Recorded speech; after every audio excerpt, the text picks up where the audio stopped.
باب النية في الوضوء. عن عمر بن الخطاب رضي الله عنه قال: قال رسول الله: إنما الأعمال بالنيات، وإنما لامرئ ما نوى، فمن كانت هجرته إلى الله وإلى رسوله فهجرته إلى الله وإلى رسوله، ومن كانت هجرته إلى دنيا يصيبها أو امرأة ينكحها فهجرته إلى ما هاجر إليه. Bab niat dalam wudu.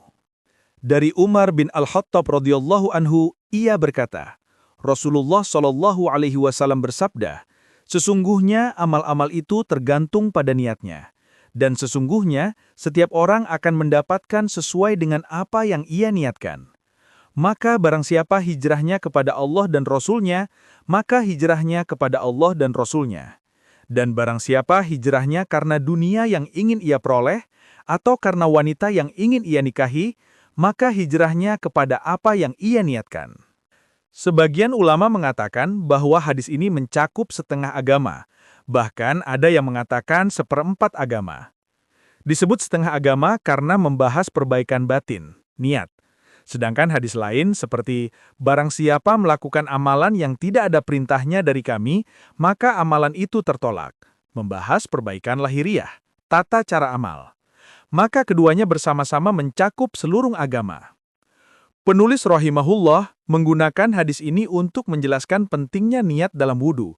Namun cakupannya sebenarnya lebih umum, meliputi niat dalam wudu, sholat, zakat, puasa, dan haji.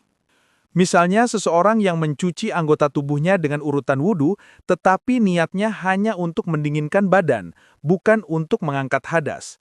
Maka wudunya tidak sah karena tidak ada niat.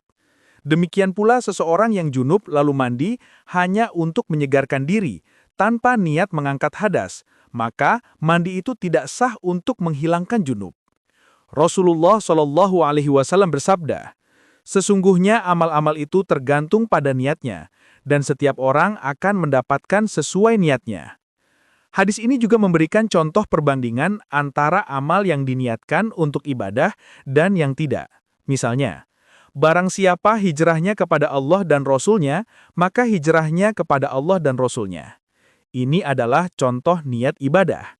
Sedangkan sabdanya, barang siapa hijrahnya untuk dunia yang ingin ia peroleh atau wanita yang ingin ia nikahi, maka hijrahnya kepada apa yang ia niatkan. Ini contoh niat non-ibadah. Dalam riwayat disebutkan, ada seorang laki-laki berhijrah dari Mekah ke Madinah karena ingin menikahi seorang wanita bernama Ummu Qais, sehingga ia dikenal sebagai Muhajir Ummu Qais, karena hijrahnya bukan karena Allah, melainkan urusan dunia. Maka, niat adalah penentu diterima atau tidaknya ibadah.